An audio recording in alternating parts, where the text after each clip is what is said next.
Okay, so this is the first question, Stalin's foreign policy up until 1941. And first off, I would just like to outline the major key events that shaped Stalin's foreign policy. It would be almost impossible to go through each and say each and every event in the short amount of time I have. I mean, historians have actually written books about this. So this is going to be, again, just a major outline of some of the most important policies and ideas that shaped Stalin's foreign policy up until 1941. And just to clarify, we have the Soviet Union here and we have Germany right here. And in the middle we have Poland, and as you can see it's divided into two parts. And just to because we have to consider several aspects in this matter, so just to highlight some of the key words and events, it would be such as socialism in one country, Stalin focusing more on domestic policies, the Spanish Civil War, the Molotov-Ribbentrop Pact, and in the end, in 1941, the Operation Barbarossa. So as we know, Stalin came to power just after Lenin's death in 1924, and even though Stalin considered himself a Marxist and a Leninist, there was a major ideological difference between him and Trotsky. Trotsky believed in what we know as a permanent revolution. This basically meant that Trotsky wanted a world revolution, and the revolution that had just occurred in Russia would soon be followed by other countries around the world, and especially the countries around Russia. So he meant that by a permanent revolution, communism would expand quickly to other countries and thereby create a world revolution. Stalin, on the other hand, believed in something called socialism in one country, and Stalin saw that communism had not succeeded elsewhere and would rather focus more on domestic policies.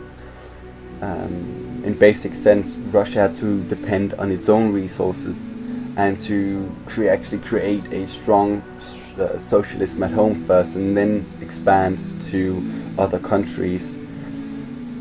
And as we know, Stalin came to power and his philosophy concerning expansion of communism was used.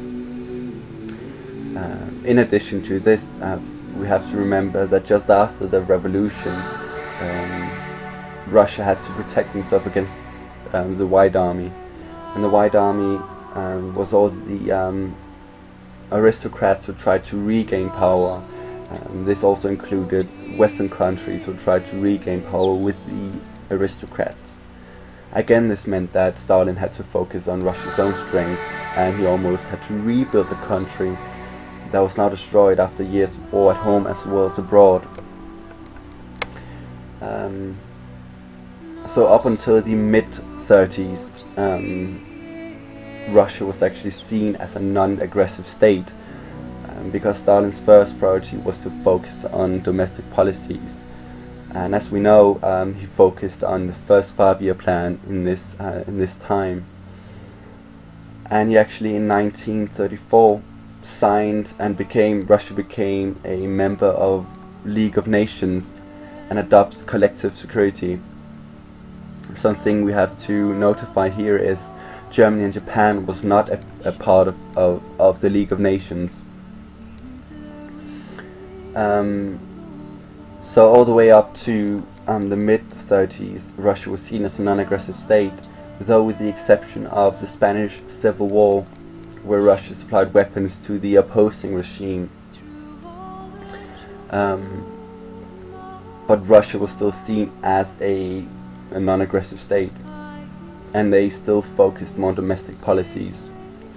In 1939, something significant happened, because as I just mentioned before, Germany was not a part of the League of Nations, and with Hitler in front of a quickly developing Germany, Stalin could see some rising tension between Germany and the Soviet Union.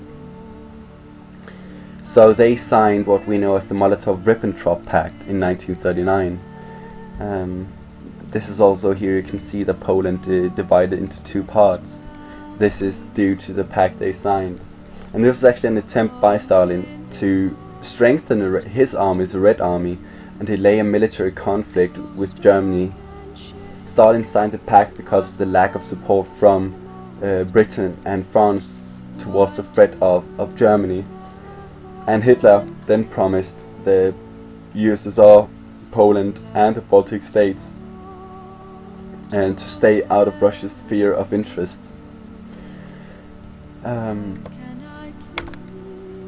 So they went on with this because they each country promised to remain neutral in the event that either nation were attacked by a third party. This obviously gave Germany some security to create the Second World War, as well as not really have Soviet Union in mind until 1941, when Operation Barbarossa occurred. Operation Barbarossa is basically Germany moves their army into the Baltic states and thereby breaking the Molotov-Ribbentrop Pact, which they had signed just 2 years earlier. So now they had naturally Germany became an enemy of Soviet Union.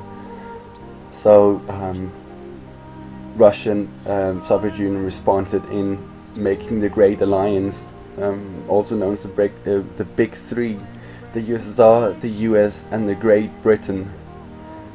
This was due to security and convenience only, because they didn't share any ideology, any politics, any ideologies whatsoever. Okay. Question 2. Stalin's foreign policies 1941 till 1945, and the reasons why Stalin was successive in winning against Germany. Chris did a really good job telling about the foreign policies up to 1941, and also mentioned talked about Operation Barbarossa. And therefore it's hard for me to say any further about the foreign policies, because what Stalin really did after 1941 was not to change the objectives, but rather change his progression towards them. He was more aggressive towards acquiring his foreign policies. So I rather want to talk about why he was successive in winning against Germany. And in 1941, when the Operation Barbarossa was over, and the economy in the United States, in the Soviet Union, was highly centralized, so it did not take much to transform it into the total war conditions. The total war is meaning that all the resources within the state that's put into this war, meaning the state is in total war to win this battle. And also in June 1941, the State Committee was established by Stalin, and of course Stalin was the chairman. This was for Stalin to keep close control of his generals out in the front line, because Stalin rarely visited the front line, so he could keep an eye on his generals and made it clear that retreat or defeat in battles was not an option for these generals. And towards to get all the people of the Soviet Union on Stalin's side, he used propaganda and the restored position of the Orthodox Church to gain support through the war, as he called the Great Patriotic War, fought to save Mother Russia rather than an ideological war to save communism. Of course, the Germans made a hell of mistakes too. For Hitler, the war was a racial war against the enemy, and this was demonstrated by the brutality of Nazi forces as they marched towards Moscow, Leningrad and Stalingrad. In many places there was support for the Germans, as they were often seen as liberators. Estimated that 2 million Soviet citizens fought on the side of the Germans. Well, this soon changed as the death toll of civilians increased from German policies of extermination. Also, the German troops were halted by the general winter, that brought frost and snow. The Germans weren't prepared for this, so they simply freeze to death or starve to death because of limited food supply. This halted their advance in 1941 and gave the Red Army time to recover. Excuse me. Also, the external help, Stalin received substantial aid from the U.S. Lend-Lease arrangement that was given to USSR in the summer of 1941, especially jeeps and lorries, as well as large quantities of equipment from Britain's Royal Navy. What really made Germany move out of stop the invasion of Soviet Union was the German defeat in North Africa and the Allied invasion of Sicily. This required a lot of German attention, and therefore they had to pull back forces from the front in the Soviet Union. This was some of the way how Stalin won against Germany. Well, he couldn't have done it without the Grand Alliance, the Soviet Union with Great Britain, and then of course United States over here. They were fighting against Germany, of course, and their allies. And this is North Africa where Germany lost, and Sicily where their Grand Alliance invaded, and therefore made Germany stop the invasion of Soviet Union and made Stalin successive in winning against Germany.